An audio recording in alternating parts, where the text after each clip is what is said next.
사랑하는 행복한 교회 성도 여러분, 이제 한 주간의 중간 수요일입니다. 이제 7월도 이제 며칠 안 남았고요. 또 이번 주부터 계속 휴가 기간입니다. 코로나19로 인해서 코로나 전염병 때문에 어디로 뭐 여행을 가느냐, 휴가를 가느냐 이렇게 하지만 그래도 전 세계에서 가장 안전한 나라 중에 하나가 바로 한국입니다. 이 여름 기간 동안 잘 쉬어야 됩니다. 그러나 우리가 말씀을 읽고 묵상하며 또 어디에 가든지 휴가를 가든지 직장을 가든지 가정이든지 항상 하나님의 말씀을 우리의 삶 속에 적용하고 살아야만 하는 것입니다. 우리가 여러 가지 부족한 면이 많이 있죠. 인간이기 때문에 잘 유혹도 받고요. 또 타락도 하게 되고 또 우리가 어떻게 살아야 하는지 모르는 순간도 순간순간 발생합니다. 그때마다 우리가 말씀을 암기하고 또 생각했던 것 또 지금까지 배워왔던 것을 다시금 점검하면서 원래 우리가 걸어야 할 의의 길, 진리의 길, 하나님 나라의 길, 예수님이 걸으셨던 그 길을 연대해서 또 행복한 교회와 또 성도로서의 연대로 함께 걸어가기를 원합니다. 오늘 우리에게 주시는 이사야의 말씀은 14장 1절부터 23절까지의 말씀입니다. 먼저 성우들이 읽어주는 말씀을 듣고 다시 오겠습니다. 14장 여호와께서 야곱을 긍휼히 여기시며 이스라엘을 다시 택하여 그들의 땅에 두시리니 나그네 된 자가 야곱 족속과 연합하여 그들에게 예속될 것이며 민족들이 그들을 데리고 그들의 본토에 돌아오리니 이스라엘 족속이 여호와의 땅에서 그들을 얻어 노비로 삼겠고 전에 자기를 사로잡던 자들을 사로잡고 자기를 압제하던 자들을 주관하리라.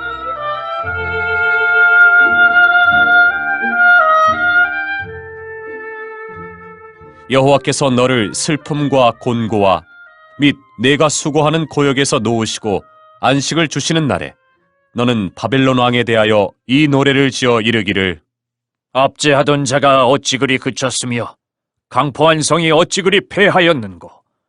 여호와께서 악인의 몽둥이와 통치자의 귤을 꺾으셨도다. 그들이 분내어 여러 민족을 치되 치기를 맞이 아니하였고 노하여 열방을 억압하여도 그 억압을 막을 자 없었더니 이제는 온 땅이 조용하고 평온하니 무리가 소리 높여 노래하는도다. 향나무와 레바논의 백향목도 너로 말미암아 기뻐하여 이르기를 내가 넘어져 있은즉 올라와서 우리를 베어버릴 자 없다 하는도다. 아래의 스올이 너로 말미암아 소동하여 내가 오는 것을 영접하되 그것이 세상의 모든 영웅을 너로 말미암아 움직이게 하며 열방의 모든 왕을 그들의 왕좌에서 일어서게 하므로 그들은 다 내게 말하여 이르기를 너도 우리같이 연약하게 되었느냐? 너도 우리같이 되었느냐? 하리로다. 내 영화가 스올에 떨어졌으며 내 비파 소리까지로다. 구더기가 내 아래에 깔리며 지렁이가 너를 덮었도다.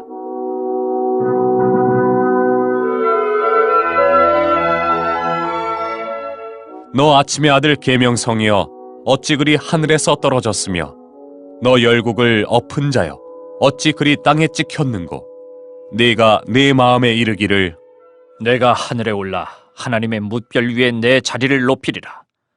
내가 북극 지폐의 산 위에 앉으리라. 가장 높은 구름에 올라가 지극히 높은 이와 같아지리라 하는도다. 그러나 이제 내가 스올 곧 구덩이 맨 밑에 떨어짐을 당하리로다. 너를 보는 이가 주목하여 너를 자세히 살펴보며 말하기를 이 사람이 땅을 진동시키며 열국을 놀라게 하며 세계를 황무하게 하며 성읍을 파괴하며 그에게 사로잡힌 자들을 집으로 놓아 보내지 아니하던 자가 아니냐 하리로다. 열방의 모든 왕들은 모두 각각 자기 집에서 영광 중에 작업만은 오직 너는 자기 무덤에서 내쫓겼으니 가증한 나무까지 같고 칼에 찔려 돌구덩이에 떨어진 주검들에 둘러싸였으니 밟힌 시체와 같도다. 내가 내 땅을 망하게 하였고 내 백성을 죽였으므로 그들과 함께 안장되지 못하나니 악을 행하는 자들의 후손은 영원히 이름이 불려지지 아니하리로다 할지니라. 너희는 그들의 조상들의 죄악으로 말미암아 그의 자손 도륙하기를 준비하여 그들이 일어나 땅을 차지하여 성읍들로 세상을 가득하게 하지 못하게 하라. 만군의 여호와께서 말씀하시되 내가 일어나 그들을 쳐서 이름과 남은 자와 아들과 후손을 바벨론에서 끊으리라. 나 여호와의 말이니라. 내가 또 그것이 고슴도치의 구렬과 물 웅덩이가 되게 하고 또 멸망의 빗자루로 청소하리라. 나 만군의 여호와의 말이니라 하시니라. 오늘 본문은 세 가지로 좀 주제를 나눌 수가 있겠습니다. 포로에서 돌아오다, 또 수올로 내려간 바벨론 왕, 그리고 야훼께서 바벨론을 멸하시다. 주로 이 바벨론에 관련돼서 13장, 어제도 좀 이렇게 심판하겠다는 내용을 다루었습니다. 메대라는 또 나라를 통해서 이 바벨론을 먼저 심판하겠다. 그래서 13장부터 27장까지는 이 예루살렘과 유다 주변 나라들, 특별히 오늘 이 바벨론에 대해서 더 깊게 다루고 있습니다. 포로들이 돌아온다. 그래서 그 포로들이 다시금 돌아와 하나님 나라를 회복했다. 그래서 2절에 보면 민족들이 그들을 데리고 그들의 본토에 돌아오리니 이렇게 이야기합니다.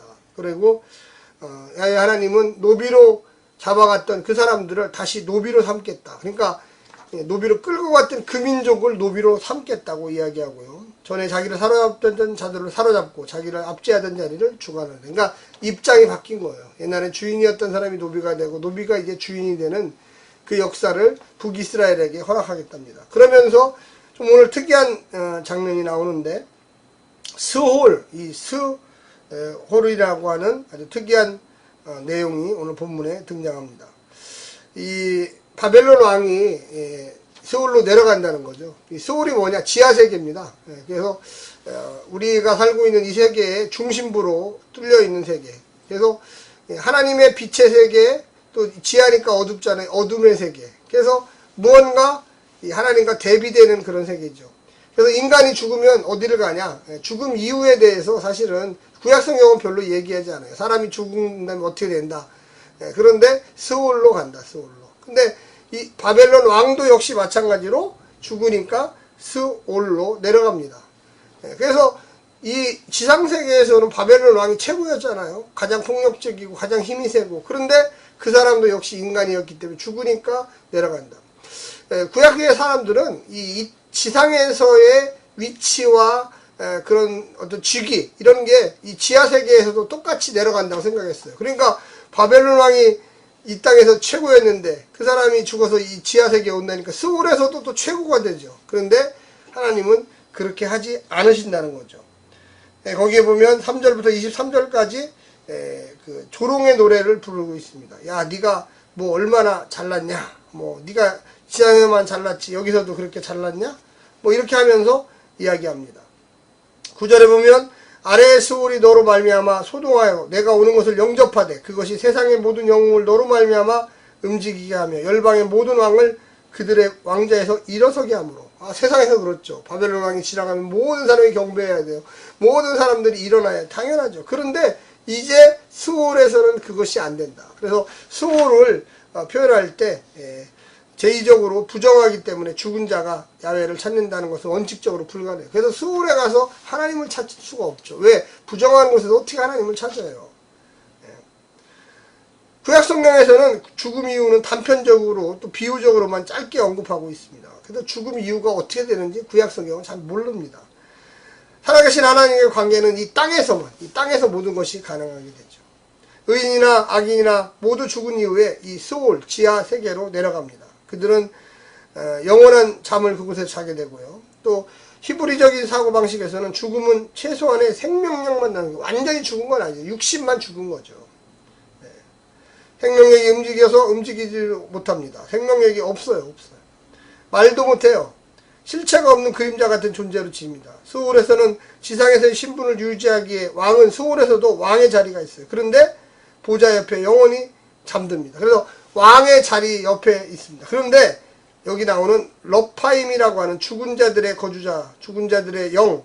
그래서 이 러파임이 이 자리를 옮길 수가 있는 거예요. 그러니까 왕자에 있던 바벨론 왕을 옮겨버렸어요.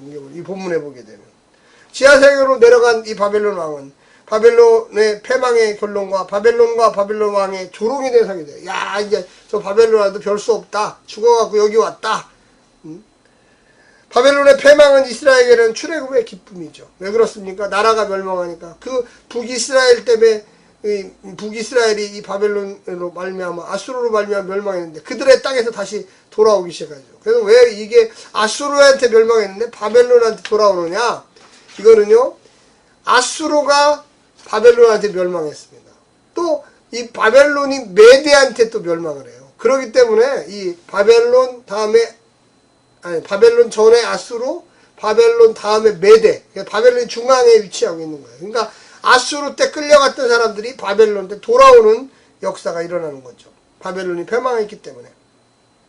출애굽 이후에 모세의 노래가 나오던 이곳에서는 이사야의 노래가 등장합니다. 기쁘죠? 즐겁죠? 예.